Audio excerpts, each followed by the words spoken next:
The track, the great equalizer. It's a magical place where guts and grit can easily outshine horsepower and complex engineering. The track is where the fast, the rich, and the idiotic all come to prove their driving might. And today, it's all ours. Hi, I'm Nick James for Digital Trends, and today we're on the legendary Portland International Raceway. It's a rare opportunity for us to review a car on the track. So when my producer asked me what kind of car I wanted for our track day, I told him I wanted something Italian. I wanted a two-door, soft top, highly tuned engine, and with a shouty exhaust. I thought of a Ferrari, a Lamborghini, or maybe even a Pagani. And when I got to the track this morning, I found this, a 1.4 liter subcompact. But don't worry, this is the Fiat 500 Cabrio, and it isn't as silly as it looks. In place of the metal roof, Fiat has installed a retractable cloth drop top. And on the sides, the designers have added some scorpion emblems and some special graphics. Obviously then, the Abarth is not a standard Fiat 500. In fact, Fiat brags it is very track capable. Accordingly, there is a list of pre-drive safety checks you have to go through in the owner's manual before you take it on the track. Let's take a look at them.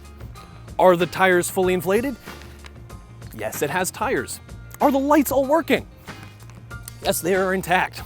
Are all the fluids at the proper levels? Yes, I even topped off the olive oil. Once all safety pre-checks have been completed, to ensure driver dynamism, he must consume the customary 3 glasses of red wine before attempting full-speed track driving. So what aside from the graphics and emblems distinguishes the Abarth from the standard 500? First off, Fiat added bigger brakes, wider tires, and lowered and stiffened the suspension. But we'll get to that in a minute. Of all the changes that transform the standard 500 into the Abarth, perhaps my favorite is the exhaust.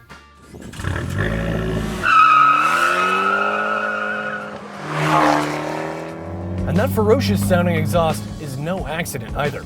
Fiat fitted 10 different exhausts to the Abarth before they found just the right sound, and I absolutely love it. You get on it there and it sounds just like a lion being stuffed through a jet engine. Arrgh, yes!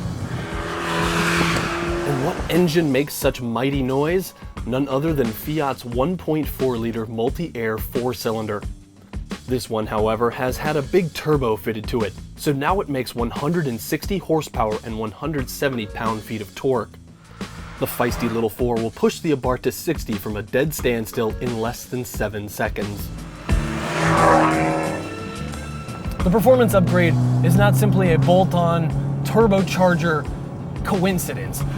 Fiat worked very hard to improve performance. They actually fitted 2 intercoolers on the driver and passenger front air inlets that feed thick, cool air to the 18 PSI turbocharger, which spins at 230,000 RPM, which just rams the air down into that engine, making 117 horsepower per liter. Push the sport mode on the dash and the Abarth gets even better. The engine produces 20 more pound-feet of torque, the steering gets heavier, and the exhaust pumps out more carbons, allowing you to rip and crackle through the gears. Newfound power in the Abarth is great, in theory. Get on the throttle here though, and reality gets a bit squirrely.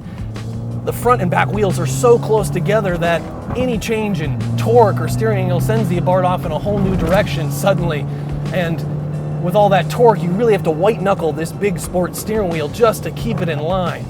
And it's very exciting, don't get me wrong, but it's also a bit frightening. I love the sound of the new exhaust too, but I wish the designers had spent as much time figuring out how to get torque to the front wheel safely as they had tuning that exhaust. It's very Italian though. Make it shouty, make it stylish, and then realize you're over budget and go on a break. As much as the Italians hated, a little bit of austerity here would have gone a long way. Piping that power from the Turbo 4 to the front wheels is this, a specially designed, track-proven 5-speed manual. Fiat says the 5-speed's 3.35 final drive ratio makes for quick acceleration and faster top speed while maintaining fuel efficiency. This all might be true, but the shifter they fitted to this thing is absolutely ridiculous. Look how thick it is. It's like I'm grabbing, it looks like I'm grabbing a man's bits. Oh. Once you've received your last rites and made peace with the 170 pound-feet of fiery Italian torque, you realize that Fiat did a masterful job with the suspension upgrades. Fiat designers fitted the Abarth with very stiff springs. In the front, they are 33% stiffer and 15 millimeters lower than the standard one, with some Coney twin-tube struts. In the back, they went all out. They are 300% stiffer than the European Fiat 500, and they thought Americans were soft. The brakes have been bulked up too. Behind the forged aluminum 17-inch wheels are some 11.1-inch ventilated rotors with red calipers at all four wheels. Delightfully, these big brakes will bring the Abarth to a rapid stop. The Abarth Cabrio is bigger on the interior than you might expect, at least up front. Fiat says it can seat 4, and I'm sure it can seat 4 something? Cats, perhaps? The back seat then is just a luggage shelf, which you will need for when the soft top is all the way back. It takes up the entire trunk. I hated driving the Abarth hardtop because I had no room. This one is a different story altogether though, for as you will see, I have all the headroom in the world. The Abarth is not only one of the most unusual looking cars on the road, it also offers a very special and exciting driving experience. The standard Abarth Cabrio starts at $26,000, but this one has been optioned up to just shy of $30,000. While the FRS might be faster, roomier, and more manageable in the corners, it's as Japanese as the Abarth is Italian, which is to say it inspires confidence and lets you get comfortable.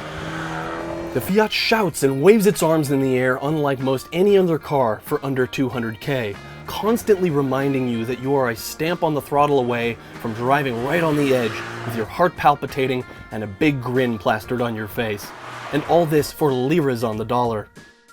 So the Abarth then is the scary Italian supercar that you've always wanted, but for a price you can afford.